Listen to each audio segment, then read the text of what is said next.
Bravo, vous avez bien fait. Je vois même certaines d'entre vous, vous mettez votre main sur le ventre en respirant et en sentant votre ventre qui monte et qui descend. Bravo!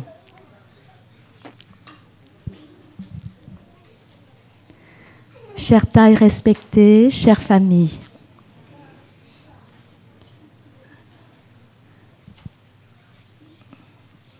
Nous sommes quel jour?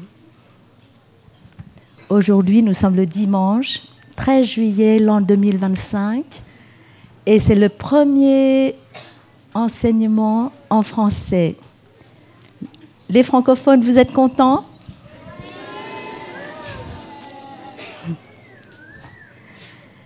Et les enfants, qu'est-ce que vous voyez sur le tableau?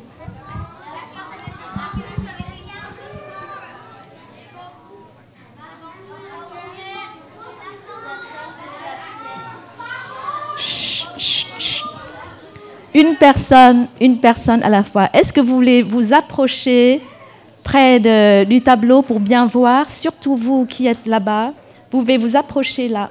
Vous n'avez pas besoin de coussin parce que le sol est très propre. Voilà, comme ça vous voyez le tableau et asseyez-vous. Comme ça. Parce que je vais vous raconter une histoire et vous avez besoin de voir bien le tableau. Vous pouvez vous approcher si vous voulez. Hein.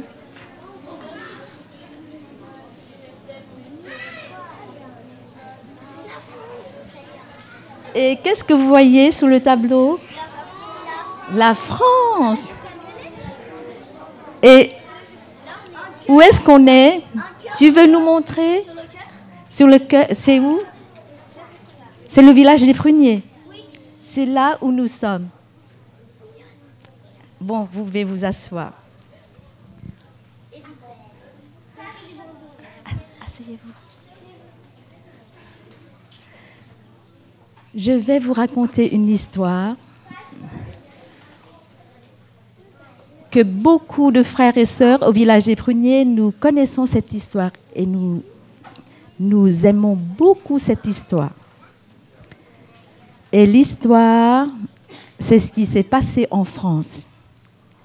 Pendant les premières années au village des pruniers, notre maître, il nous a dit de lire ce livre, cette histoire, parce que c'est une très belle histoire.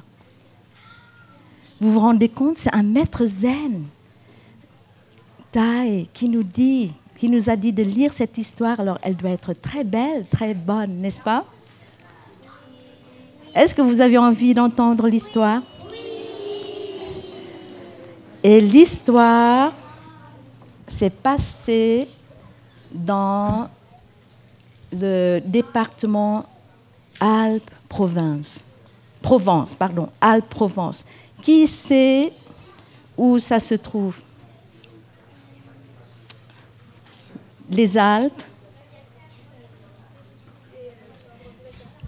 Oui, viens. Et montre-nous. Oui, et ça fait une partie, c'est en France aussi. Et puis les Alpes, Provence, mais c'est très bien, oui. Et l'histoire se passe par là. Je dessine un autre cœur.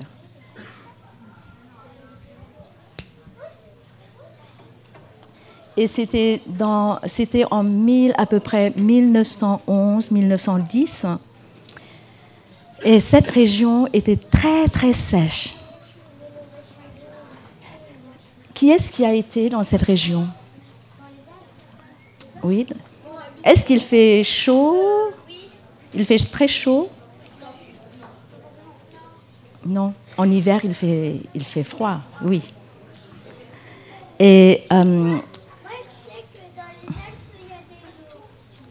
les Alpes, il y a des ours. Oui, il y a beaucoup d'animaux. Et à cette époque, il faisait très, très, très chaud et très, très sec. Il y avait très peu d'arbres. Et sur les hauteurs, parce que cette région, il y a les Alpes, et sur les hauteurs, il y a beaucoup de vent. Les vents étaient très, très, très violents. Et tous les ruisseaux, toutes les sources d'eau étaient sèches parce qu'il faisait tellement, tellement chaud. Voilà, l'eau s'est évaporée parce qu'il faisait tellement chaud. Il y avait très peu d'arbres sur les hauteurs, un grand soleil. Et quand il faisait trop chaud, il n'y avait pas l'eau. Les villageois, qu'est-ce qu'ils ont fait? Ils ont quitté, oui. Le village. Voilà, ils ont quitté le village, ils sont allés ailleurs pour vivre. Et il y a les villages abandonnés. Pas l'eau. Il faisait trop sec, trop chaud. Et beaucoup de villageois sont partis ailleurs. Et dans un petit village, il y avait plein de maisons abandonnées, délabrées. La petite chapelle s'est écroulée. Et dans ce village était très, très triste. Et vous savez combien de villageois qui restaient à vivre dans ce village? Il y avait juste 3. Vous vous rendez compte? Est-ce que vous pouvez imaginer, dans un village, il y avait juste 3 villageois, 3 personnes? Oui. En Italie? Je ne sais pas trop en Italie. Maintenant, nous retournons en France. Et il y avait juste 3 habitants dans ce village. Et parmi ces habitants, il y avait un berger. Et il vivait avec 30 moutons et un chien. C'est un berger. Est-ce que vous voyez souvent les moutons? Si vous vivez en ville, vous ne voyez pas de moutons. Moi, je sais où il y en a. Parc de la Courneuve, il y en a. Oui. Oui. Et le jour de paresse, quand on fait la marche autour du village, autour des hameaux, on voit plein de moutons. On voit les vaches, les moutons, les chèvres, et comment les chevaux aussi. Et les moutons, ils font... Oui. Oui, dans le car, tu as vu les vaches. Et les moutons, ils font comme ça. Vous avez entendu? Ah, il faut attendre parce que nos amis ont besoin de la traduction. Quelqu'un imite les moutons?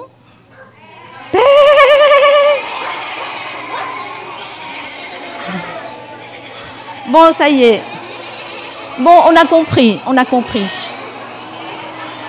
Maintenant, on va écouter un son de cloche. On va respirer tranquillement. Ça y est, je vous ai entendu.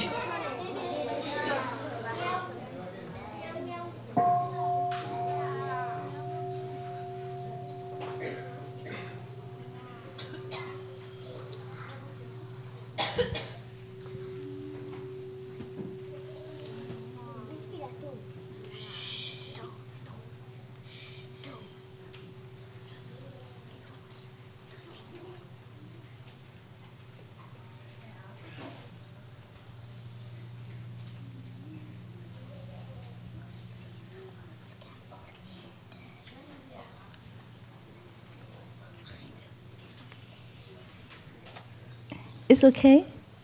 Merci. Alors, écoutez, ce berger, il vivait seul avec 30 moutons et un chien. Et il a vu que ce village était en train de mourir. Il voulait faire quelque chose. Et un jour, il a amené chez lui un petit sac. Pardon, je vais vous montrer. Un petit sac. Et il sortait de ce petit sac, vous savez quoi? Des glandes. Tu as bien deviné. Vous savez ce que c'est glande? Une glande? Un gland. Vous savez ce que c'est un gland? Et il a des centaines de glandes comme ça. Vous connaissez ça? Oui, j'en ai déjà vu. Tu en as déjà vu. Qui vit en ville? Oui, en ville, vous ne voyez pas souvent ça.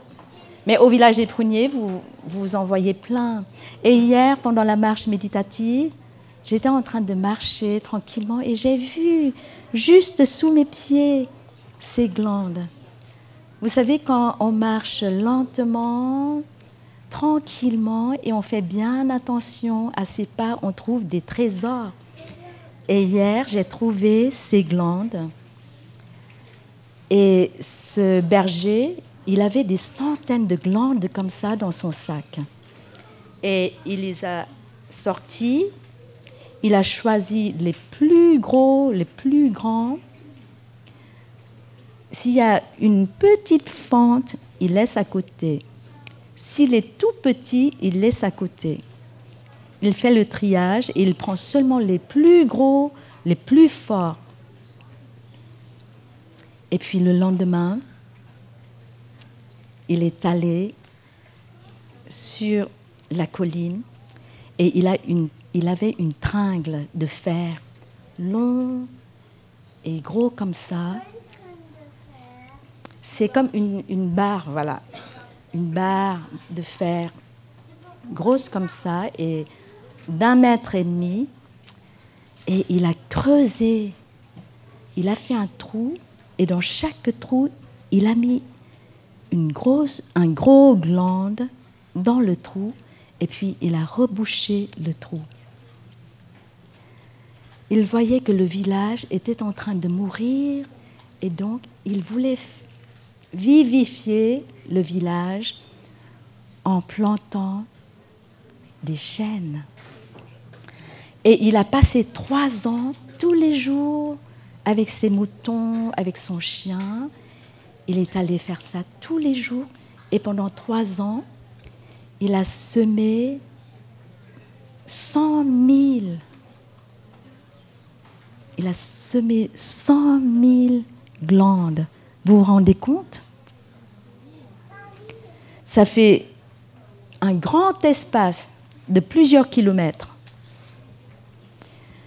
Et il a fait ça avec beaucoup de patience, beaucoup de joie, en pleine conscience, en profitant bien de sa respiration et il n'était pas fatigué.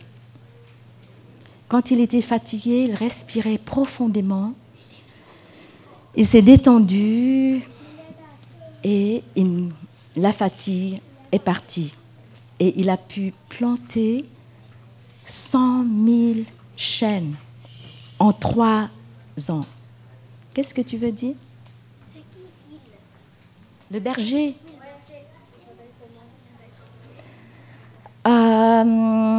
Je vous donnerai le titre du livre et si vous voulez, vous pourrez lire après et vous connaîtrez tous les détails, son nom, quand il est né, il avait quel âge, quand il a fait ça. Il avait à peu près 55 ans, je crois.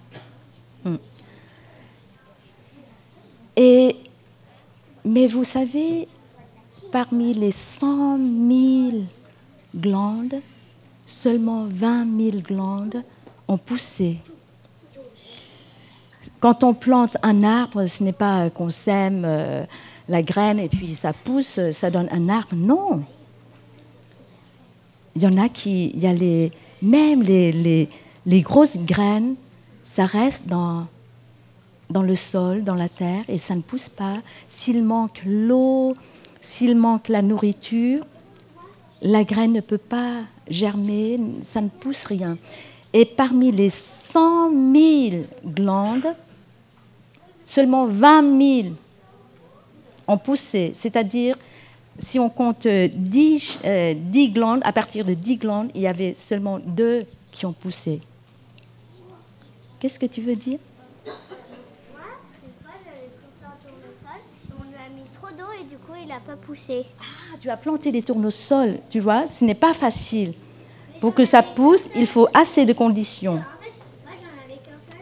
Oui, Parce que je l'avais planté à l'école. d'accord. Il faut assez de conditions pour que ça pousse. Et puis, parmi les 20 000 petites plantes, il y avait plein de rongeurs, il y avait aussi des animaux qui sont venus manger les pousses. Et puis finalement, il restait plus que la moitié. Tu veux dire quelque chose? Gland, on ne prononce pas le D, ça se dit juste gland. On dit gland, c'est pas gland, gland. Gland. Merci. Merci. Gland. D'accord. Des glands. Vous vous rendez compte, seulement la moitié peut survivre. L'autre moitié sont mortes à cause des animaux qui mangeaient, à cause du manque d'eau. Et donc, parmi 10 plantes, 10 glands, il reste seulement un seul qui poussait et qui survit. Donc, ce n'est pas facile. Ce n'est pas facile à planter, surtout planter des arbres, surtout dans une région très sèche, très dure comme ça. Mais ce berger, il a continué à faire son travail dans la joie, dans la patience, parce que déjà, quand il a vu les petites plantes qui poussaient, ça lui donnait beaucoup d'espoir, beaucoup de joie, beaucoup de bonheur. Et la Première Guerre mondiale est arrivée. Vous connaissez la Première Guerre mondiale. Vous l'avez apprise à l'école. Et même pendant la Première Guerre mondiale, il ne faisait pas attention à la guerre. Il continuait à planter. Il a planté aussi des bouleaux, des hêtres, des érables. Il paraît que des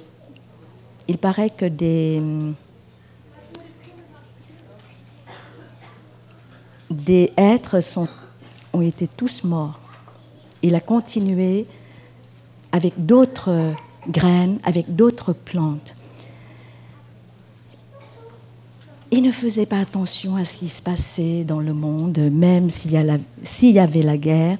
Même quand il y avait la guerre, il a continué son travail. Et vous savez, en 4 ans, en 5 ans, on voyait déjà toute une étendue de tapis. Ça pousse. Et puis, le temps passait, il a continué son travail. Et puis, en 8 ans, ça changeait complètement. Est-ce que quelqu'un peut me rappeler où on en était?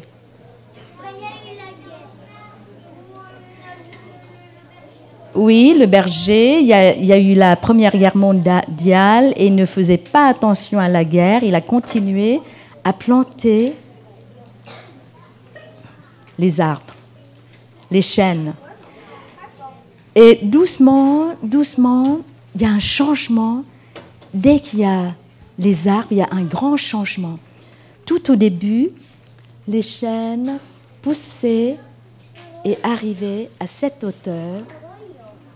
Et puis l'année suivante, les chênes poussaient jusqu'à cette hauteur.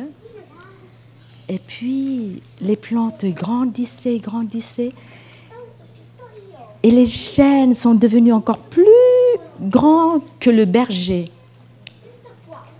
Et au fur et à mesure, il y avait un changement dans le village. Parce que, vous savez pourquoi? Parce que les arbres retiennent l'eau, l'eau de pluie, la neige, et tout doucement, les ruisseaux, les sources d'eau commencent à avoir de l'eau. Et le miracle a commencé. Et les arbres continuaient à pousser. Il n'y avait pas seulement 1000 chênes, parce qu'il a continué à semer. Et donc, il y avait beaucoup plus que 1000 chênes. Il a planté aussi les bouleaux, les érables. Et puis, le village s'est transformé. Quand il y avait de l'eau, quand il y avait plus d'eau, les gens sont revenus. Et ils ont reconstruit le village. Il faisait plus beau, il faisait moins sec. Chers amis, parmi vous, certainement, je sais qu'il y en a qui ont lu ce livre, cette histoire écrite par un écrivain français qui s'appelait Jean Giono. Et le personnage dans l'histoire, il a mis plus de 30 ans à planter des arbres, des forêts. Et ce livre a reçu un prix de littérature. Et avec ce livre, il a lancé aussi un mouvement de planter les arbres, les forêts. Et cette histoire m'a fait tout de suite penser à notre maître Thay. Pendant presque 40 ans, depuis qu'il a fondé le village des Pruniers, en 1982, non seulement il a semé les graines de paix, de la pleine conscience, de l'amour, de la compréhension, non seulement au village des Pruniers, mais partout dans le monde où il conduisait des retraites. Il a planté les personnes heureuses et les communautés des personnes heureuses. Et ce n'est pas facile.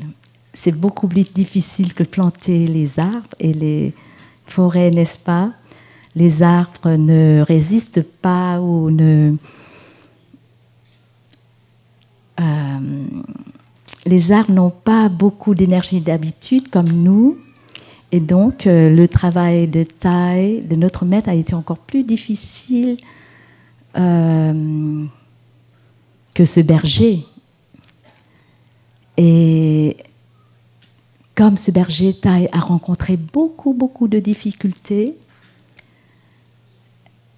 Vous savez, quand Sir Trân Khom est allé chercher un éditeur qui voulait publier un des premiers livres de Thay, Le miracle de la pleine conscience, aucun auditeur voulait le publier parce qu'à cette époque, personne n'a entendu le mot pleine conscience. Et c'est plusieurs années plus tard que Sir Trân Khom a trouvé un éditeur qui voulait publier ce livre. Alors, tout au début, Thay a rencontré aussi beaucoup de difficultés. Ce n'était pas facile.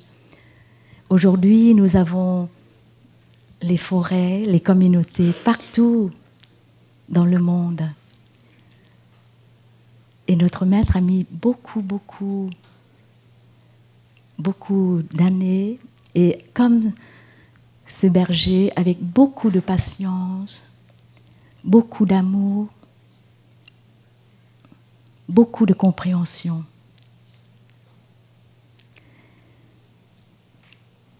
Et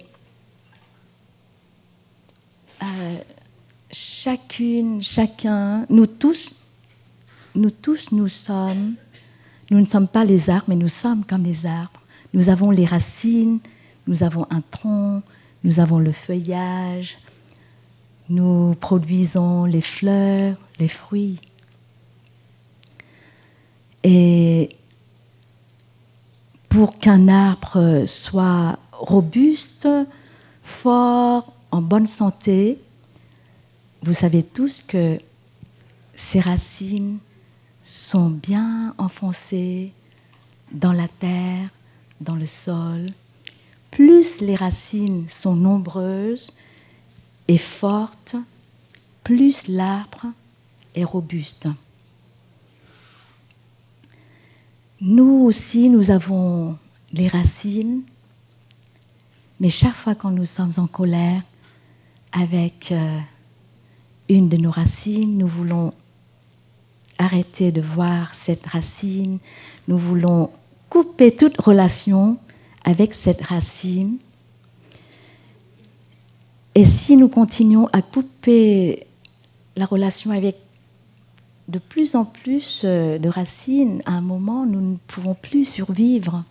Nous ne sommes plus en pleine santé, en bonne santé.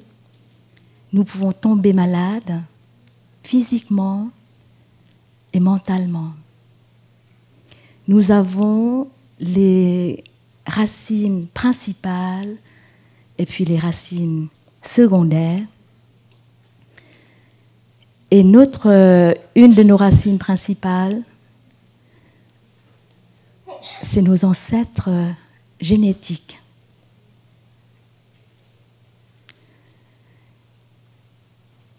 Quand nous avons un conflit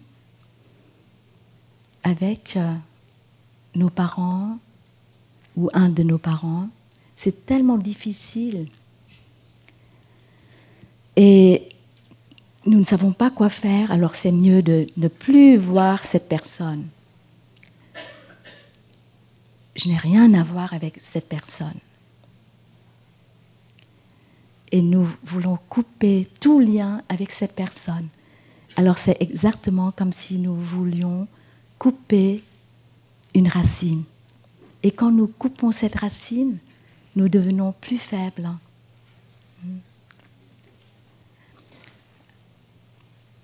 Il y a un mois, j'ai été à une retraite à notre institut du bouddhisme appliqué en Allemagne.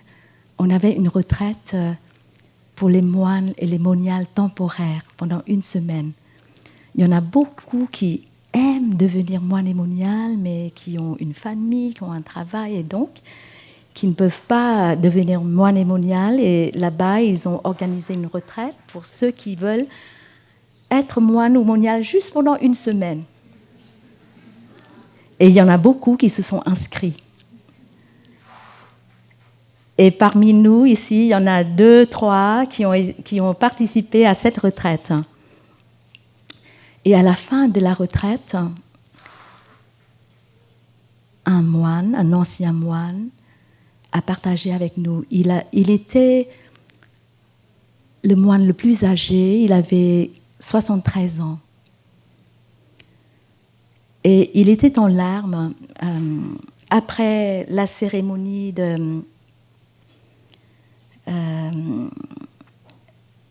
quand ces moines et ces moniales devaient remettre leur robe sangati et les préceptes de moines et moniales. Et on a chanté, on a envoyé tous les fruits qu'on a eus pendant la semaine, on a envoyé tous ces fruits, toute cette énergie à nos êtres chers. Et ce moine a envoyé à ses parents, et il était en larmes. Il a demandé à la communauté d'envoyer notre énergie à ses parents.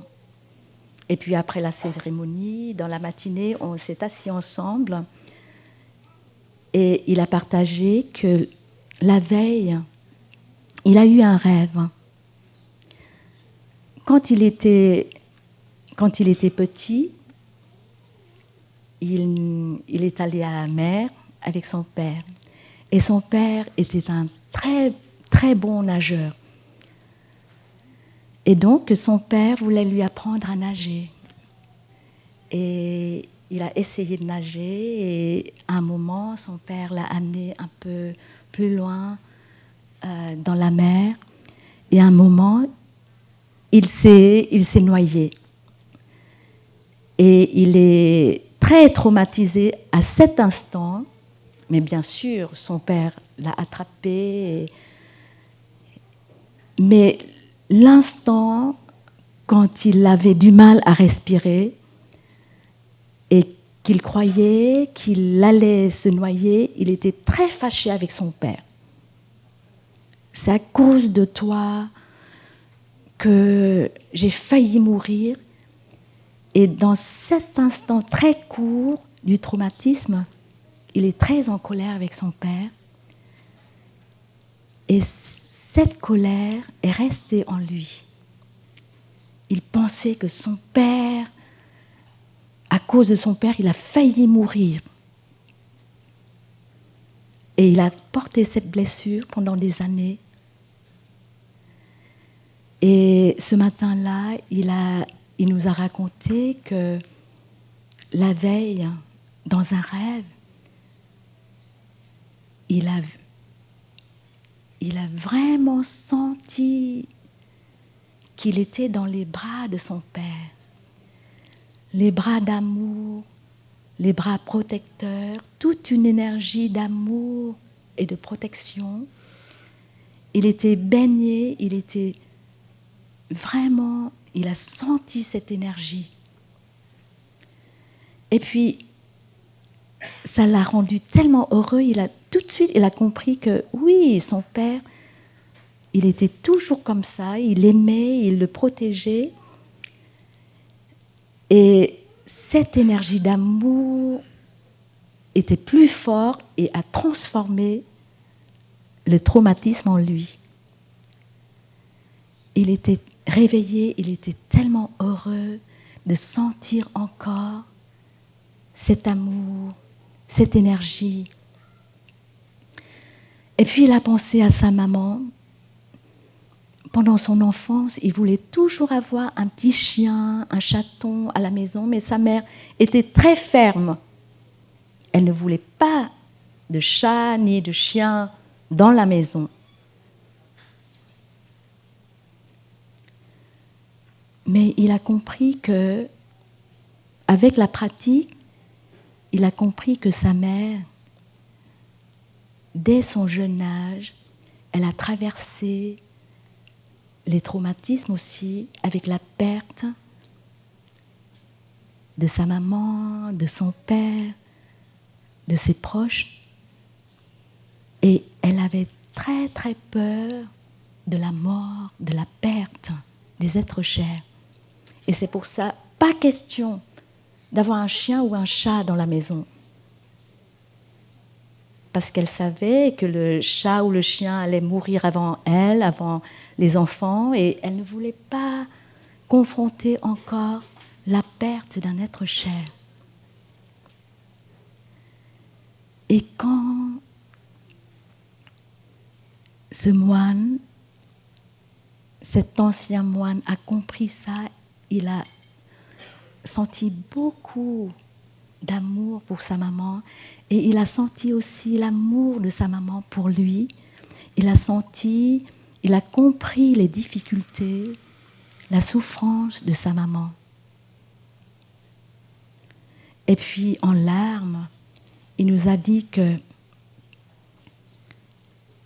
ce rêve m'a vraiment libérée.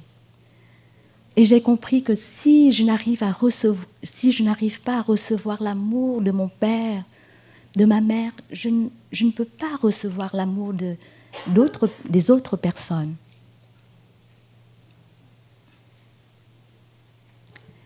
Et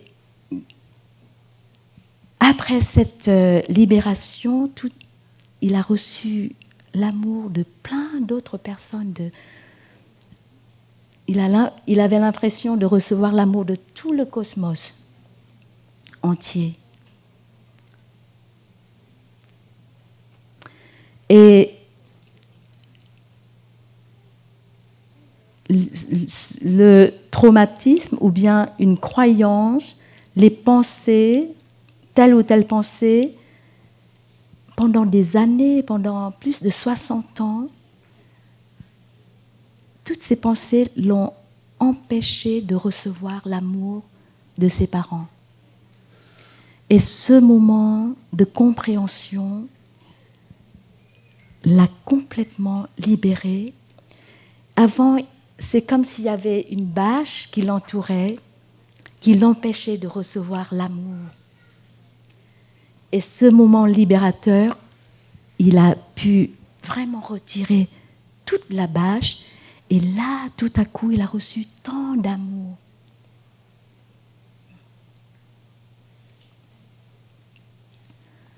Et c'est pour ça, dans notre pratique, l'amour va toujours ensemble avec la compréhension. Sans compréhension, c'est très difficile d'aimer. Mais comment on fait pour comprendre ? Si dans notre vie quotidienne, nous courons tout le temps, nous n'avons pas le temps pour nous-mêmes, pour la personne que nous aimons, nous ne pouvons pas comprendre.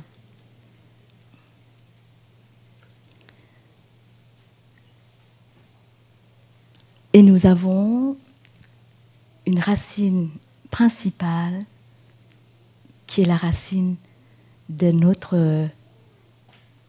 ancêtres génétiques. Quand nous nous sentons bien connectés, bien liés à cette racine, nous recevons beaucoup d'énergie, beaucoup de nourriture qui nous permettent de nous grandir, de nous épanouir.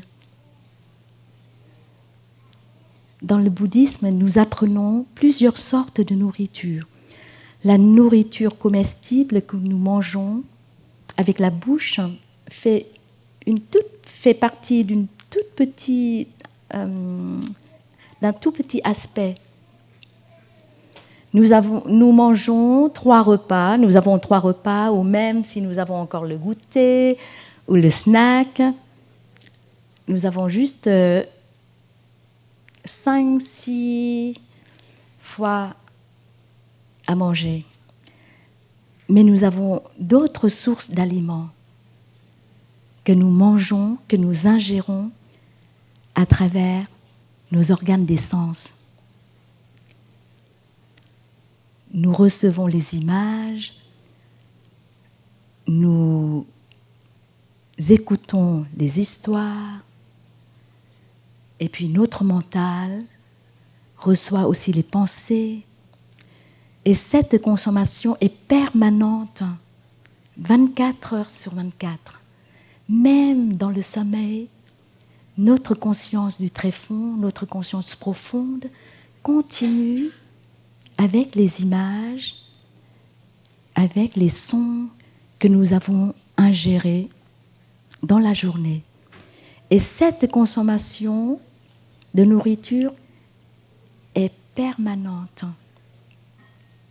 Et si nous coupons une racine principale, il nous manque de nourriture, une grande source de nourriture. Et nous ne pouvons pas vivre en bonne santé, épanouis.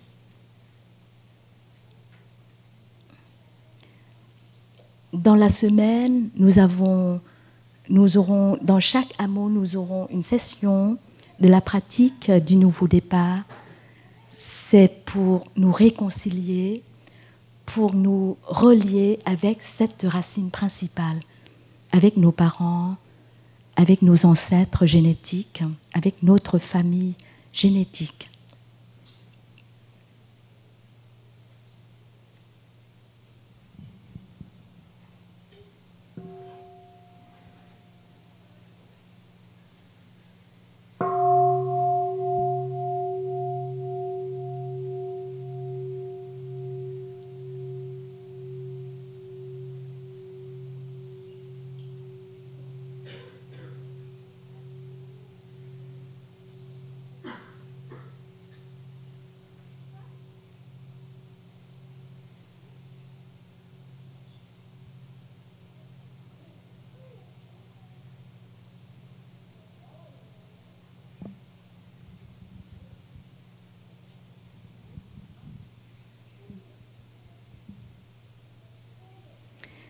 Et nous avons une autre racine très importante, comme une racine principale ou racine primaire. C'est la racine de nos ancêtres spirituels. Même si vous avez l'impression que vous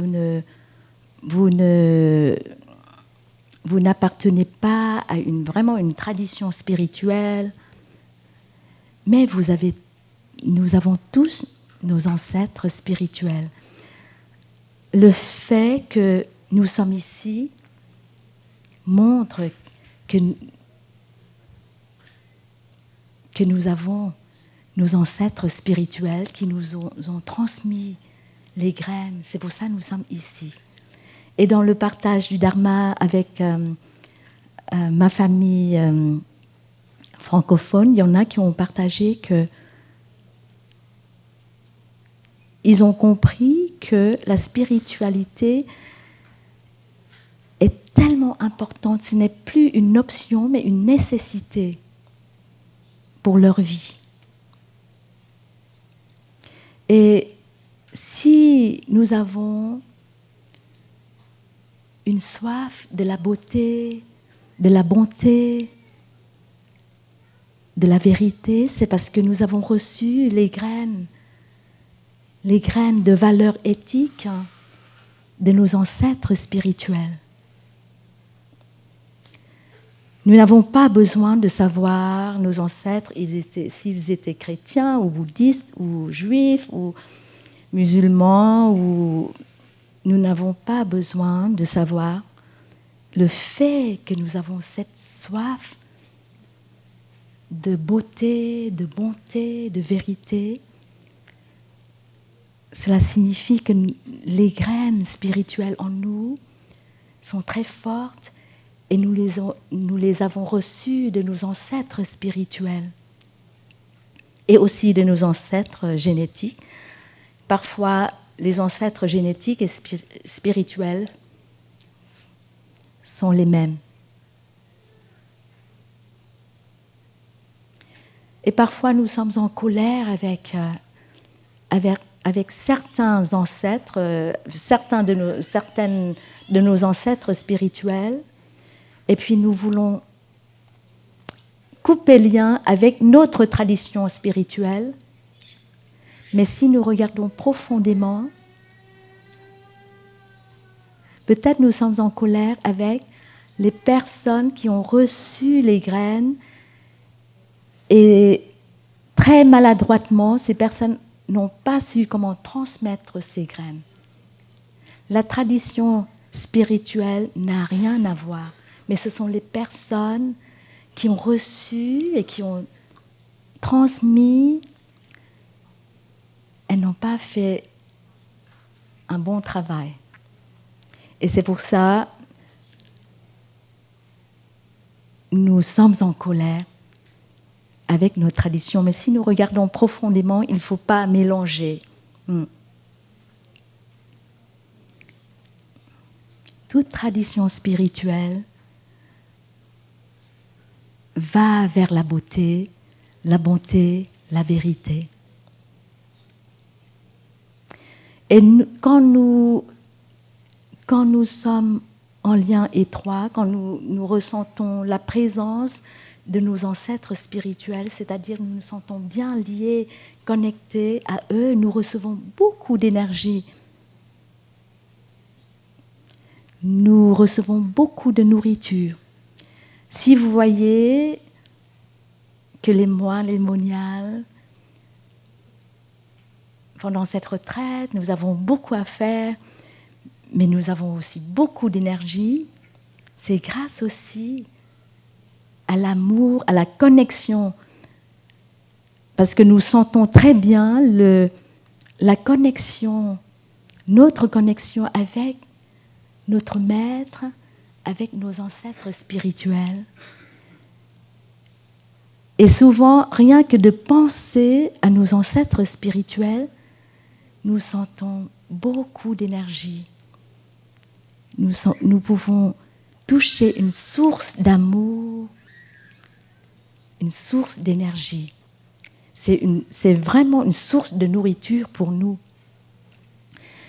Et ce serait vraiment une perte si nous coupons cette racine. Nous pouvons devenir affamés. Alors, mais comment faire si nous avons les émotions, les difficultés qui montent? D'un côté, je veux me sentir bien connectée avec eux, mais d'autre part, il y a les sensations qui montent en moi, la sensation de colère. Mes pensées, mes pensations ne sont pas en harmonie. D'un côté, je veux ceci, je veux me connecter, et puis de l'autre côté, il y a les sensations plus fortes que moi qui montent et qui ne me permettent pas de toucher, de me reconnecter avec ces racines. Dans ces moments-là, il faut prendre refuge dans notre tronc. Notre tronc est ce niveau. Et tout à l'heure, j'ai vu les enfants, au son de la cloche, ils ont respiré en mettant leurs mains sur le ventre. Maintenant, au son de la cloche, nous allons respirer ensemble en prenant refuge à notre tronc. En inspirant, je peux sentir mon tronc, qui est mon ventre, qui monte. En expirant, je sens mon tronc qui s'abaisse. Ensemble, nous revenons à notre tronc avec notre respiration consciente.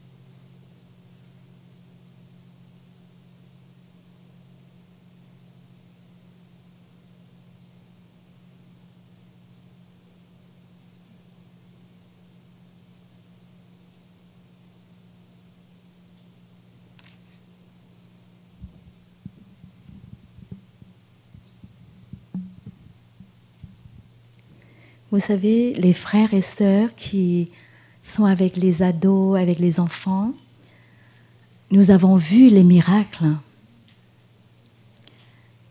Souvent, nous avons vu un ado, une ado qui a pleuré, il y a une émotion forte qui monte. Et les monastiques tiennent la main de ces ados et avec la main sur le ventre, nous respirons avec les ados. Et on voit, chaque fois, on voit le miracle. La respiration consciente, l'attention focalisée sur le tronc, sur notre tronc, ça peut calmer l'émotion, ça peut calmer la colère ou le désespoir. Et si on continue longtemps, plusieurs fois, ça peut régulariser notre système nerveux. Aujourd'hui, on entend partout parler de comment régulariser notre système nerveux. Et les psychothérapeutes montrent aussi à leurs patients l'exercice de respiration, la respiration consciente. C'est tellement important. Et pendant cette semaine, profitez de chaque instant. Quand vous entendez la cloche, revenez à la respiration consciente. Quand vous vous déplacez, sentez votre respiration combinée avec chaque pas que vous faites. Quand vous faites le service méditatif avec votre famille, en lavant la casserole, en nettoyant la salle à manger, en mettant les coussins, profitez de tous ces moments pour revenir à votre respiration consciente. C'est tellement simple, ça ne coûte rien, mais l'effet est fantastique. Si ça devient une habitude pour vous, dans la vie quotidienne, vous pourrez calmer vos émotions fortes, très fortes, comme la colère, comme une douleur. Vous pouvez calmer votre corps, les poussées d'angoisse, les crises d'angoisse. Il faut, plus vous pratiquez ça, plus la capacité de calmer, de régulariser devient forte, devient solide. C'est un entraînement, exactement comme quand vous vous entraînez avec la musique ou le sport. Votre pratique du premier jour est très différente 1 mois après ou 3 mois après. Et vous pouvez sentir ça. Il faut que ça devienne une habitude dans votre vie quotidienne. Vous n'avez pas besoin de plus de temps extra pour faire la méditation. Faites ce que vous faites dans la journée, mais avec la respiration consciente, avec plus d'attention. Sentez votre corps, sentez votre respiration.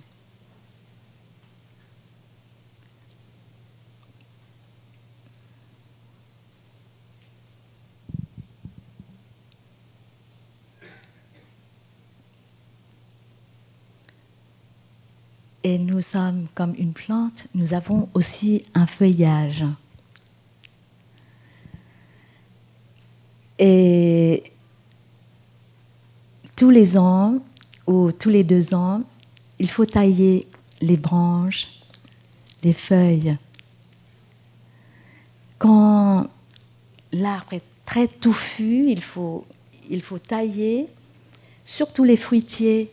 Pour que ça donne beaucoup de fruits, il faut que le soleil arrive aux branches, au tronc, pour apporter la nourriture à l'arbre. S'il y a trop de feuilles, si c'est trop touffu, le soleil, les rayons de soleil n'arrivent pas à atteindre le tronc. C'est pour ça qu'il faut tailler, et nous sommes pareils. Notre feuillage, parfois, il y a trop de branches et trop de feuilles. Ce sont nos énergies d'habitude. Et si nous avons beaucoup, beaucoup d'énergie d'habitude, nous ne pouvons pas grandir rapidement comme un arbre. Une énergie d'habitude très profonde en nous, c'est de penser que moi, je suis juste moi. Je n'ai rien à faire avec les autres. C'est comme si le feuillage qui dit que je n'ai rien à voir avec mes racines.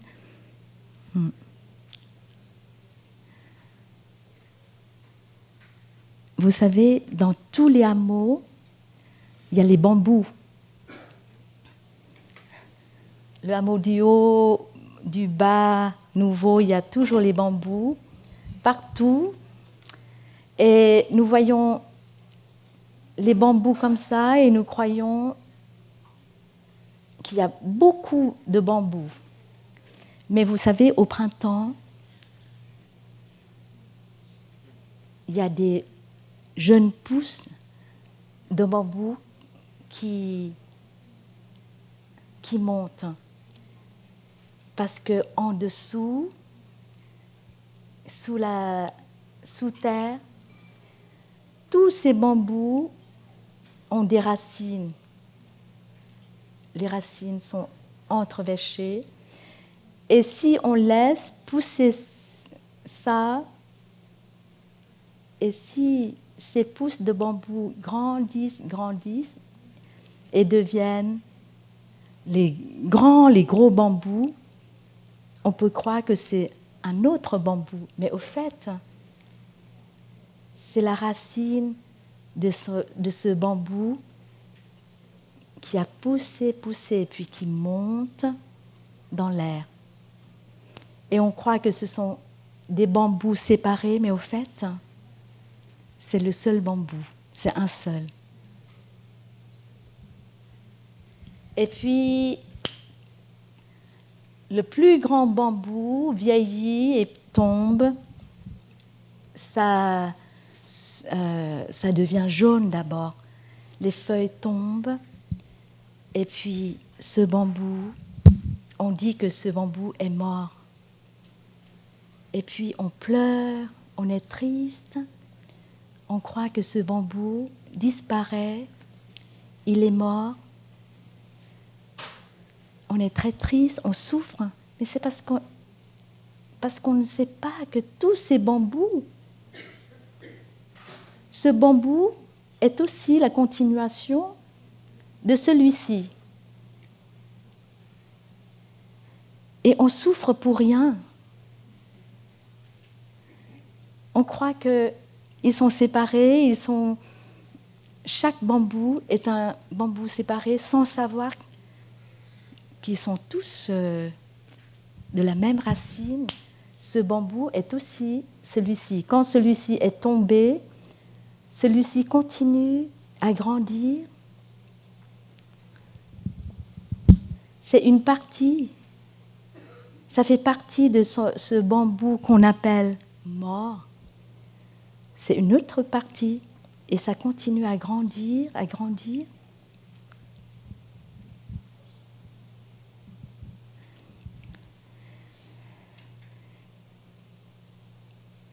Dans le bouddhisme, ça c'est la vérité de l'inter-être. Nous sommes tous liés les uns aux autres. Nous sommes la continuation de nos ancêtres, de notre famille. Et nous intersommes avec les personnes autour de nous, avec le soleil, avec l'eau, avec la terre. Nous ne pouvons pas vivre séparément. Nous sommes faits de tous les autres, de tout le cosmos. Alors donc, une habitude très profonde dans notre façon de penser, c'est ça. Il faut tailler cette habitude de penser. Ce corps est moi. Je suis moi et toi, tu es toi. Nous ne sommes pas, je ne suis pas toi, tu n'es pas moi. Mais au fait, nous intersommes comme ces bambous. Nous avons plusieurs habitudes profondes qui nous font souffrir à cause de notre manière de penser. Et dans la société, dans le mode de vie de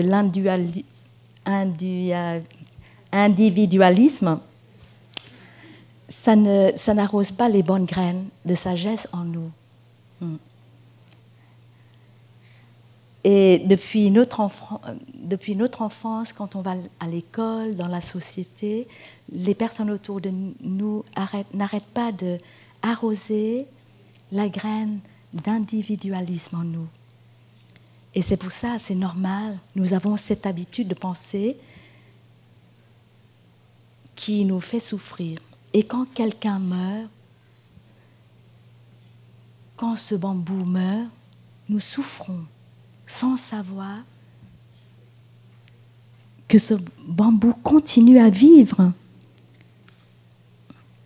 C'est juste la forme change. Et il y a une transformation continuelle, un changement continuel dans la forme, dans la vie.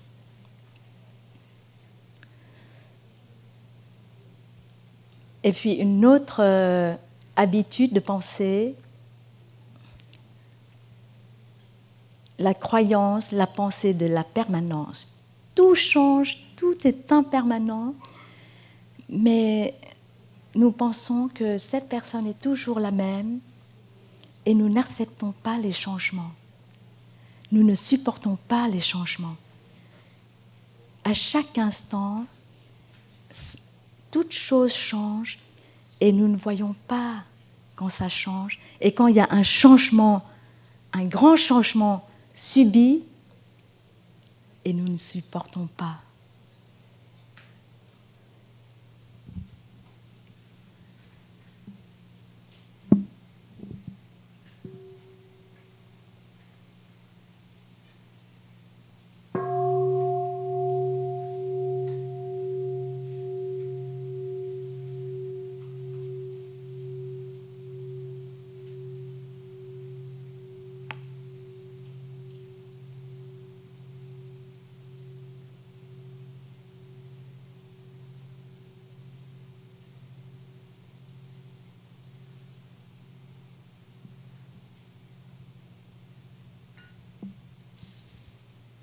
Quand je parle à nos amis qui reviennent au village régulièrement, nos amis profitent beaucoup du lever du soleil, du coucher du soleil. Et quand nous regardons cette beauté dans la nature, on sait très bien que ça ne dure pas longtemps. C'est pour ça qu'on est très attentif. On attend le moment quand le soleil se levait ou couchait. On attend et on apprécie à chaque fraction de seconde, on apprécie beaucoup parce qu'on sait que c'est impermanent. Mais envers nos êtres chers, envers nos parents, envers nos enfants, nous pensons qu'ils sont toujours comme ça, qu'ils vivent toujours avec nous et nous ne chérissons plus leur présence. Et donc, quand nous sommes conscients de l'impermanence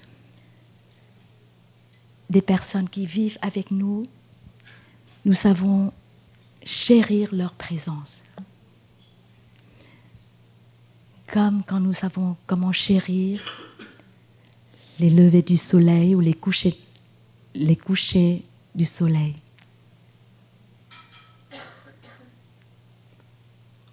Et il y a encore beaucoup d'habitudes,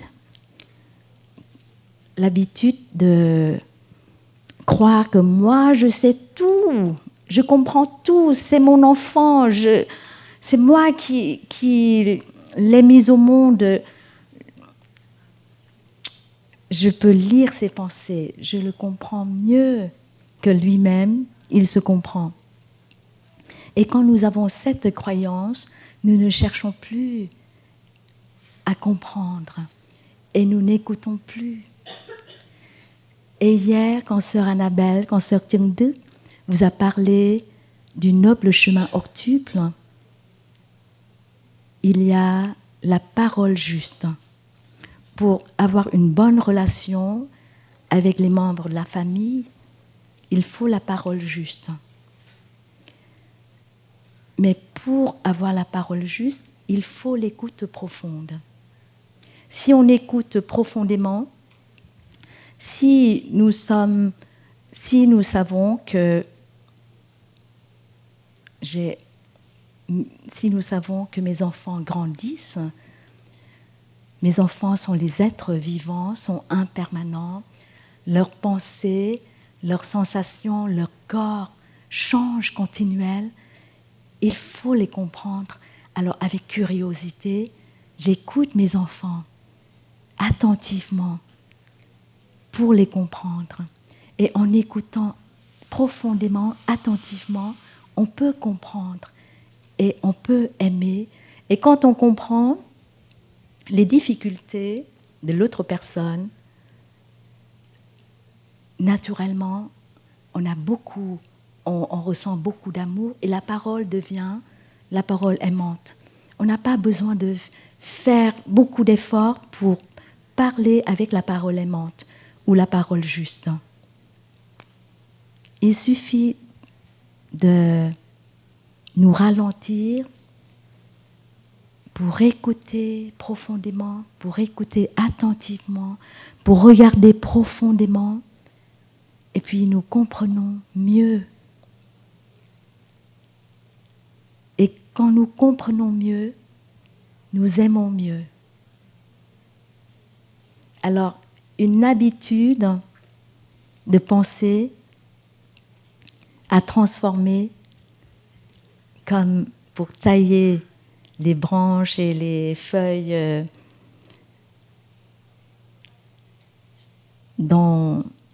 qui nous empêchent de vivre heureux, comme qui empêchent l'arbre à grandir. Alors il faut tailler la branche, d'être trop sûr de moi-même. Moi, je sais tout. Je comprends tout. Et notre maître, il a écrit à la main, en calligraphie, la question « Es-tu sûr ?» Et j'adore cette phrase zen. « Es-tu sûr ?» Quand on est trop sûr de quelque chose, il faut poser la question « Es-tu sûr ?» Est-ce que c'est vrai que tu sais tout? Que tu comprends tout? Il y a encore plein d'autres habitudes.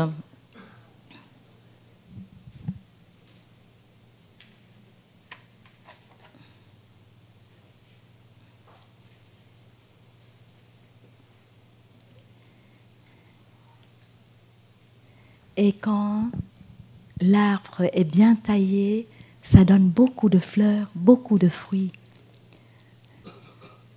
Il y a aussi une autre habitude, c'est de vouloir être comme un autre arbre. Mais chaque arbre est beau comme il est. Le chêne n'a pas besoin d'être comme le saule. Chaque arbre est beau, chaque fleur est belle. Quand nous revenons à nous-mêmes, quand nous comprenons nos sensations, notre corps, nos pensées, nous n'avons pas envie de courir autour de nous pour devenir une autre personne, pour être comme elle, comme lui, comme eux. Et c'est pour ça qu'il y a un enseignement aussi. Sois toi-même, soyez vous-même, soyez beau. Et chaque fleur est belle, chaque fleur est différente. Et parfois, nous voulons, nos enfants, être comme les autres. Non seulement nous voulons devenir comme d'autres personnes, mais nous voulons nos enfants aussi. Et nos enfants souffrent. Et quand nous comprenons nous-mêmes, nous avons beaucoup d'amour pour nous-mêmes, nous acceptons nous-mêmes et nous apprécions nous-mêmes, nous apprécions notre beauté, notre différence. Et quand nous arrivons à faire avec nous-mêmes, nous pouvons faire avec les membres de la famille, avec nos enfants, avec nos parents.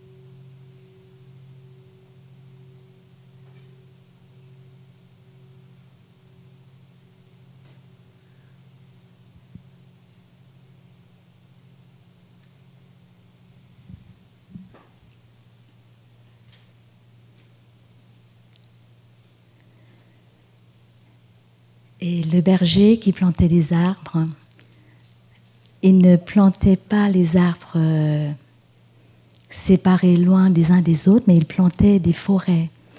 Parce qu'il savait très bien que dans une forêt, ensemble, les arbres peuvent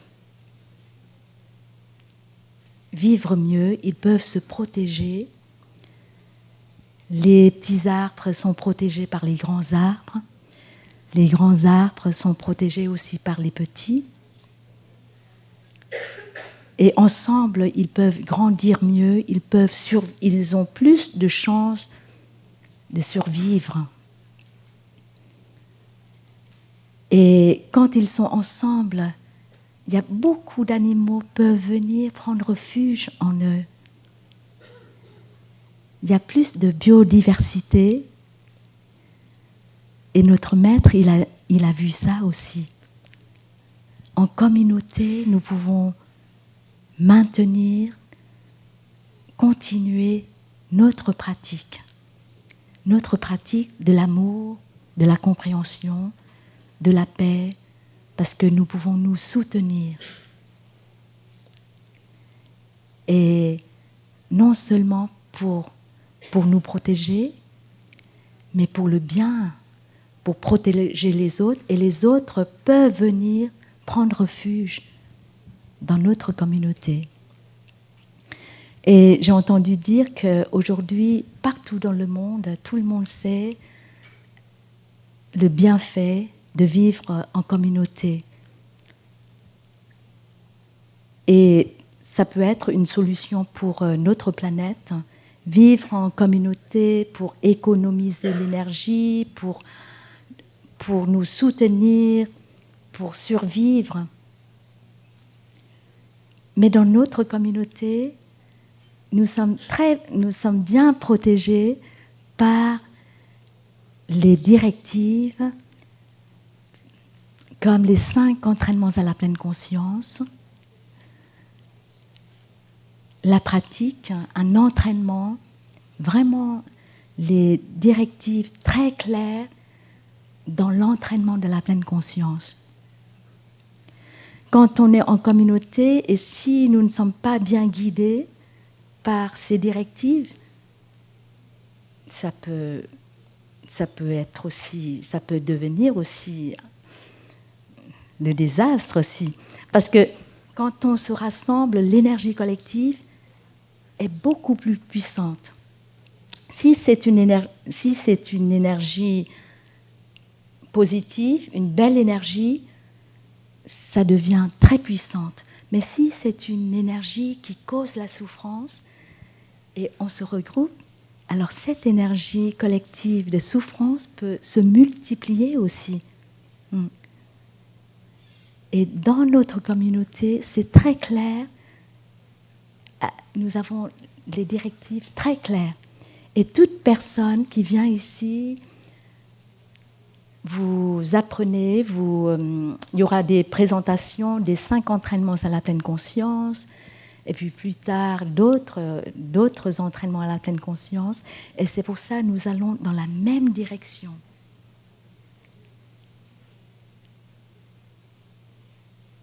Et ici, ça devient beaucoup plus facile de faire la marche méditative, d'écouter la cloche, en respirant en pleine conscience, n'est-ce pas?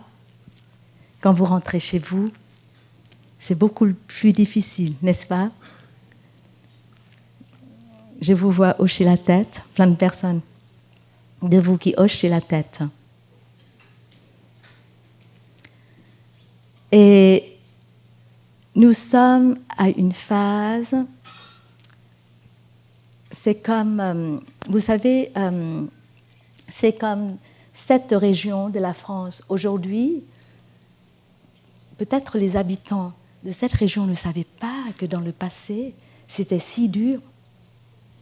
Tout à l'heure, j'ai oublié de parler aussi d'une racine très importante. En nous, c'est la racine de nos ancêtres de la terre, de nos ancêtres du pays. Les Vietnamiens, je suis d'origine vietnamienne, et les Vietnamiens, quand nous entendons parler de la France, on pense tout de suite à un pays très riche, bien développé. Mais quand nous avons lu cette histoire, on ne savait pas qu'en France, la vie était si dure dans cette région. Et partout dans le monde, nos ancêtres ont traversé des périodes très dures. Et aujourd'hui, quand nous avons tout ce dont nous avons besoin, ça ne tombe pas du ciel. Des générations de nos ancêtres ont vécu, ont travaillé dur. Ils ont traversé beaucoup d'expériences pour améliorer chaque chose. Et aujourd'hui, ce que nous avons, parfois nous pensons que c'est normal, mais au fait,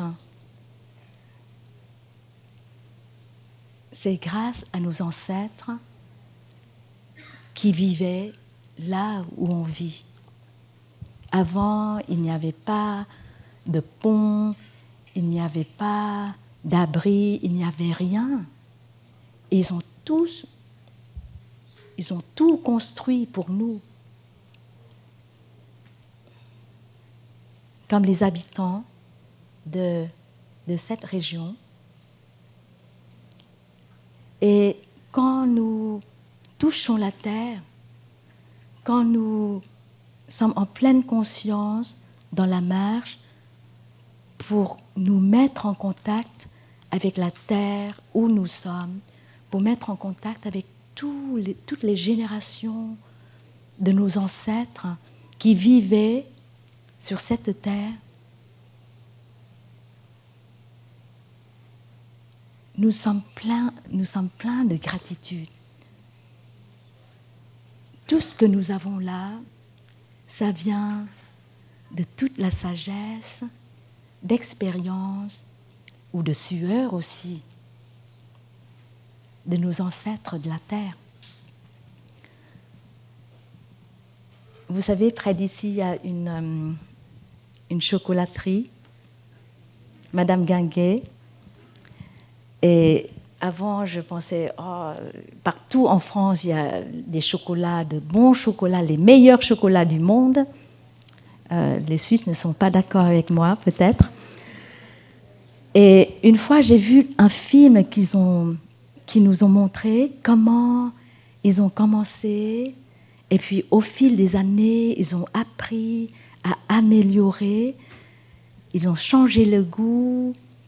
Et aujourd'hui, un morceau de chocolat, c'est vraiment...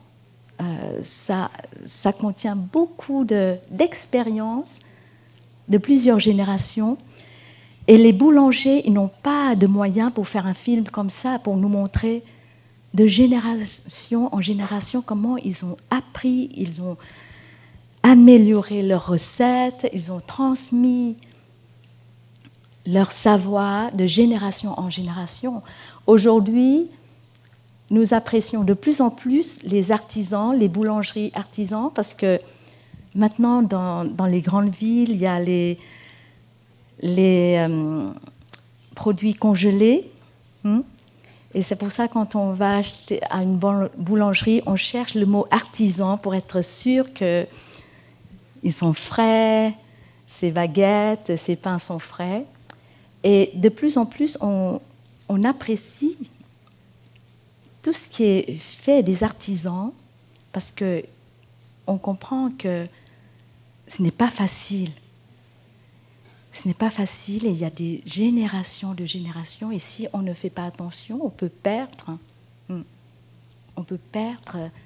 les traditions, tout ce qui est très précieux, transmis jusqu'aujourd'hui à nous.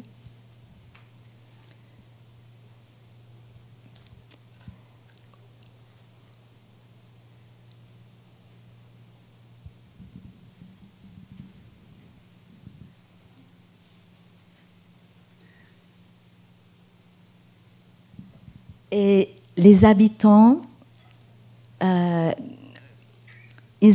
aujourd'hui, ils arrivent à une phase où ils peuvent profiter. Ils n'ont pas besoin de travailler dur comme les bergers. Et nous aussi, au village des Pruniers, on arrive à une phase très facile parce que nous sommes bien entourés. Il y a beaucoup de monde qui connaissent la pratique, qui ont envie de pratiquer. Ça devient plus facile que dans les premières années, quand Sœur Thungram cherchait un éditeur. Et c'est pour ça, profitons. Nous sommes à une phase quand il y a un banquet devant nous, on n'a qu'à s'asseoir pour savourer chaque mets, chaque plat. Profitez bien.